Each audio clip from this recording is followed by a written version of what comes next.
All right, You'll find out about so it. today we'll be finding a given term for a sequence. So our beginning problem today, we were asked to find the 10th, and our homework today will be asked to find other numbers like the 23rd or something. So in order to find those, there is a given formula. Like JC was saying, there is a formula, but she just couldn't remember that. So the formula to find any given term in a geometric sequence is given right here in your notes, about middle in this boxed area. So it says a sub n equals a1 times r to the n minus 1 power. So what on earth does any of this mean? So it says written as a formula where n is the number of terms. So if for this one, we're asked to find the 10th term, our n would be 10, since that's what we're being asked to find. And the r part, that is our common ratio. So, again, for our beginning problem, what was our common ratio? 3. Just 3? Negative. Negative 3? Right. So, now, the last part, so we have our r and our n found. Now we have a sub n and a sub 1 still left. So what, someone tell me what you think a sub 1 would mean. Isaac? Like the very first number in the sequence? Yep. So a sub 1, for our beginning problem, what was our first term? This one right there, 3. 3. And we just have one more thing, and that's that a sub n. And all that means is what term we're being asked to find. So for this one, we were asked to find the 10th, so a sub n would change to a sub 10. And that's a very bad 10. 10.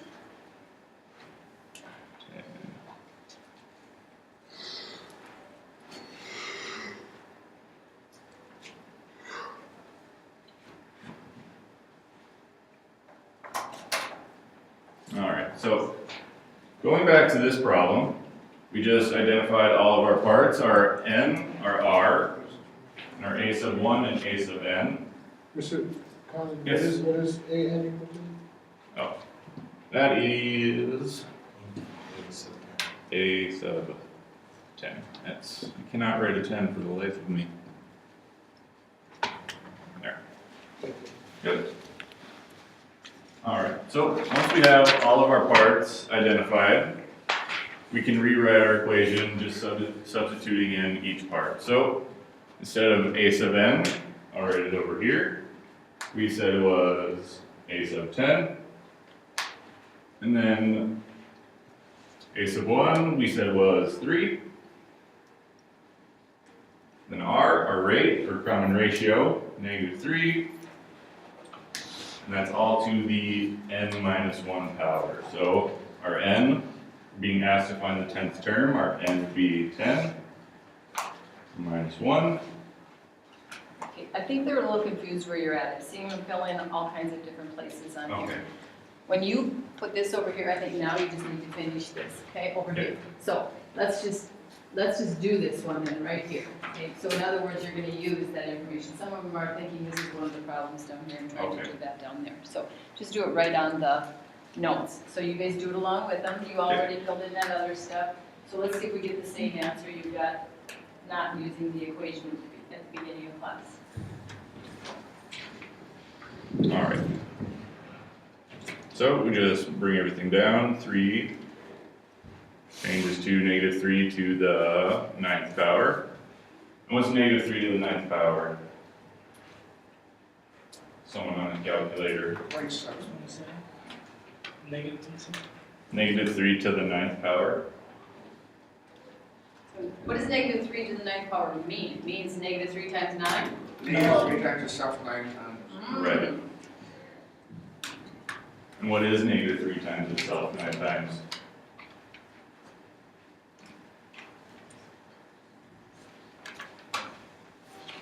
Ian's got it here, he's gonna give it to you. Negative 19,683. Negative 19,000, say that again? 683. 683. That's not leaving a whole lot of space, is it? 19,683. Okay. So, we found negative 3 to the 9th power, and our last step is to multiply that by positive 3. So, someone tell me what that is. Well, it's negative 50. Wow, great today. 59,049.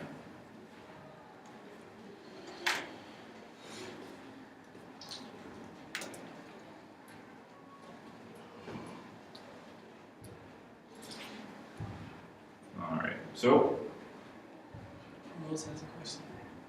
Rose. When you were doing the sum, Mhm. 8, 10 equals 3, wasn't that supposed to be a negative 3? This one? Yeah.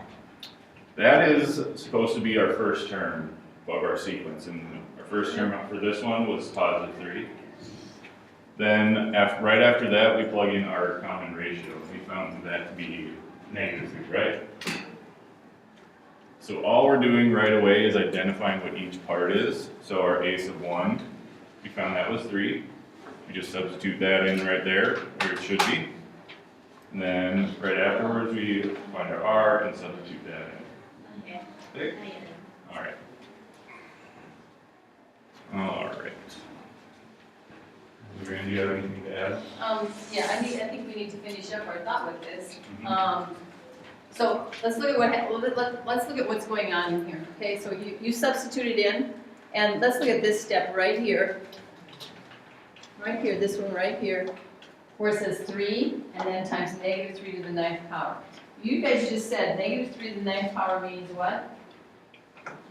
3 times itself. Negative 3 times itself, how many times? 9. 9 times. So in other words, it's like multiplying by negative 3 9 times, right? So if you start with the first term, and the first term wasn't negative 3, it was positive 3, wasn't it?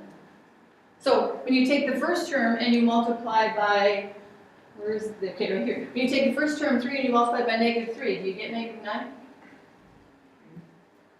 Yes or no?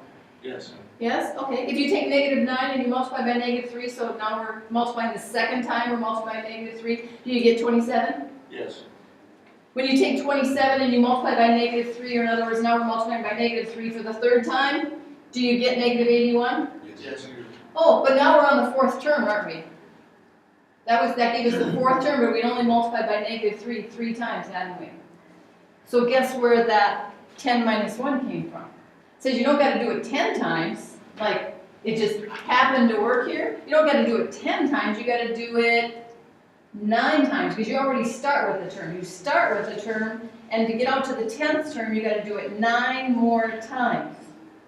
So if I wanted you to get to the 15th term, how many more times would you have to take that positive 3 at the beginning 14. times negative 3? 14 times, wouldn't you? Yeah. So you have to subtract that 1 from which term you're trying to find. That's where we got our 9. We're taking a shortcut. We're saying if you multiply by negative 3 9 times, why don't you just do that first? And then go back and take it times the first term, because what's true about multiplication? You can multiply in any order you want. So you can figure out what is that product when you multiply the common ratio times itself, n minus 1 times, and then go back and multiply it times the first term, and you will have that term that you are looking for. So that's really what you guys did at the beginning of class. That's exactly what you were doing. You just didn't have to do the first 3 times, because it was already done for you. You did it the 4th time, the 5th time, the 6th time, the 7th time, the 8th time, the 9th time, and presto, you got to this answer, didn't you? You got the same answer. So we're just doing a kind of like a compacted shortcut version of this. Okay, so you need to understand where these pieces and these parts come from, that you're plugging them in, and why it works the way it does. It isn't just because there's some formula somebody made up somewhere down the road, back years ago, and now you get to use it. Why does it work, okay? Any questions? Okay, now we can move on. Just go, start practicing. Yep, just start practicing. So this first question, find the indicated term. A sub 1 equals 7, so that'll be our what in our sequence. A sub 1 means what? The very first number in the sequence. Yep, the very first term. So that is 7. Our R is equal to -2, so that means the, what is -2? Our common ratio, yep. And then we're asked to find the 10th term. So our n would be 1, and we just plug those in.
So for number 1, did everyone get the same answer?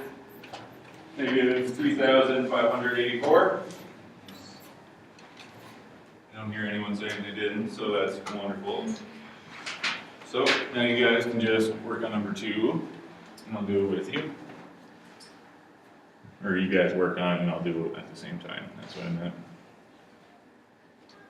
Cool.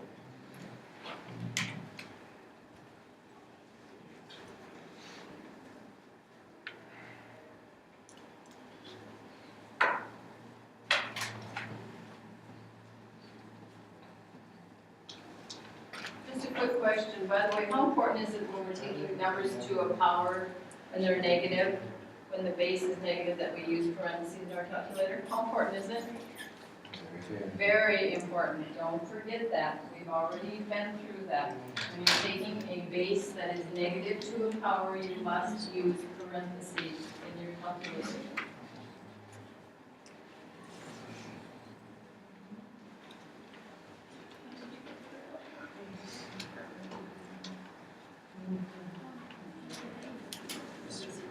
Yeah.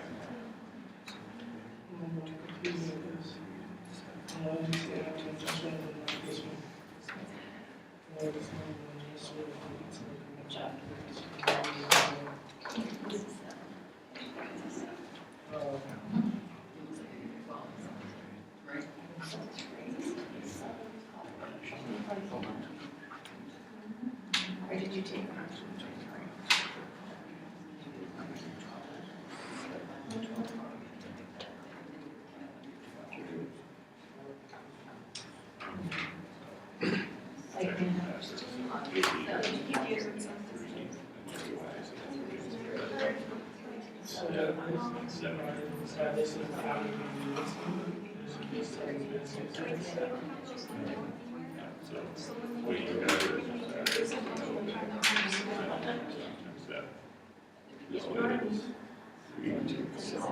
Yeah.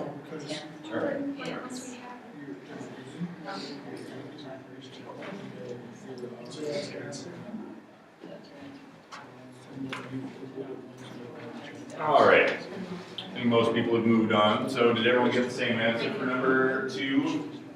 Negative 8,748? Yeah. Wonderful. Now you guys can work on 3 and 4.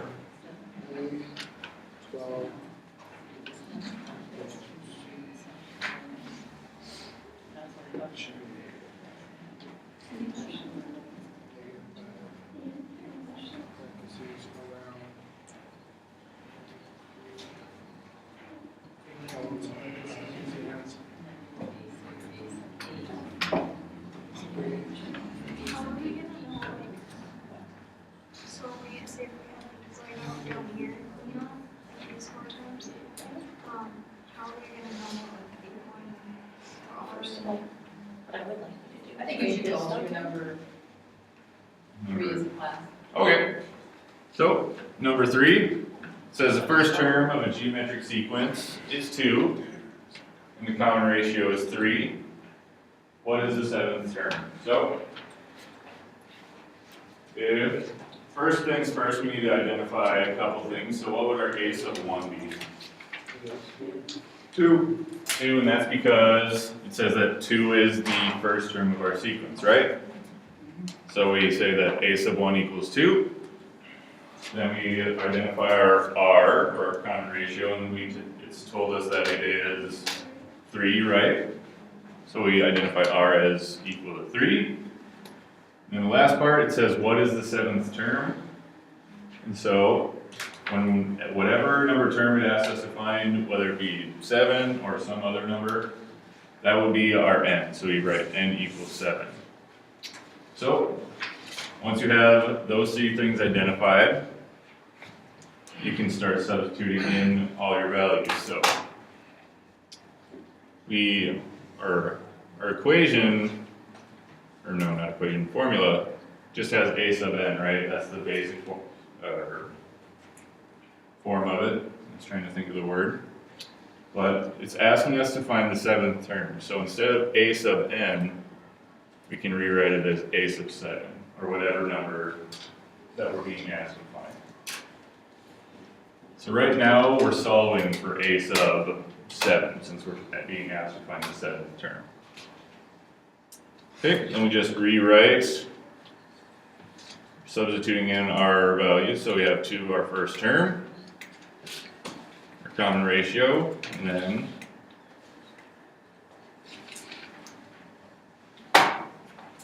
three to the 7 minus 1 power.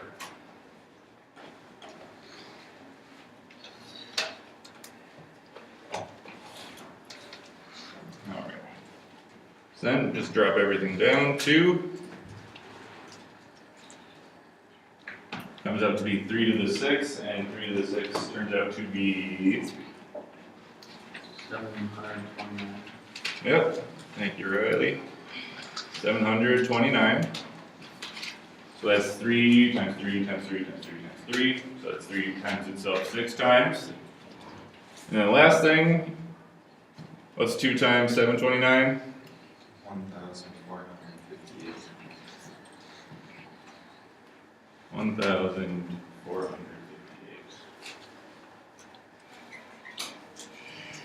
That is exactly right. So does everyone see where we're getting our values that we substitute in for our formula? Whatever our first term is, that's our a sub 1. Our common ratio, that's our r. And then whatever term we're being asked to find, that's our n. Alright. So you guys can work on number 4. Well, number 4 is a little bit different, because what do you have to find first? Common ratio. You have to find the common ratio first. Because it doesn't give it to us.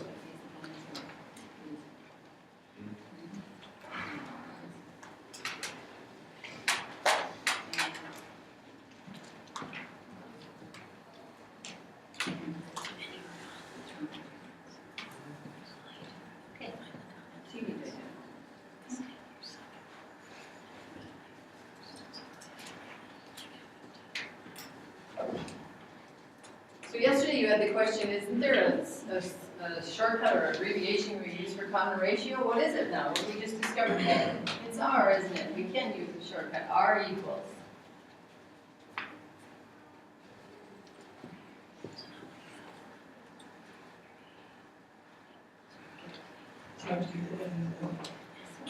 What term we're being asked to find. So that's where we get that. Second term. The average term we're being asked to find, that's what I think. Sorry about the day. Well, that was Lisa Warren, right? I mean, I know how to read. I don't know A? all of this. Mm-hmm. So that's what we get, our case of one. And you got the ratio. Term divided by 3 is 1, that's good.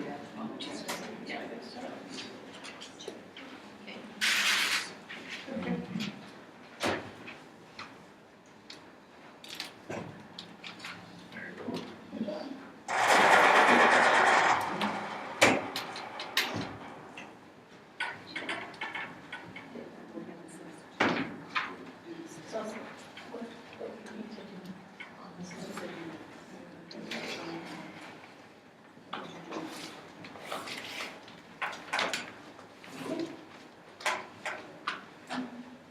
And then.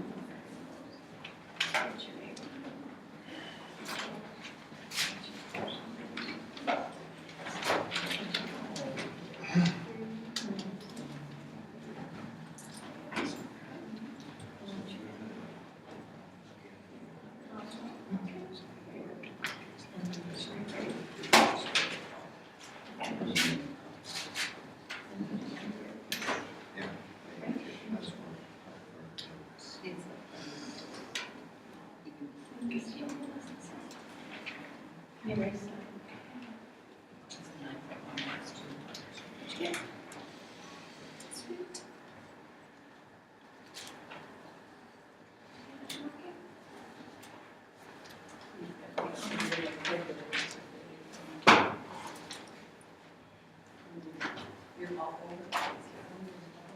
This is my, You have to put the final answer, you gotta show what this is first. So it's going to be over here on the side. 5.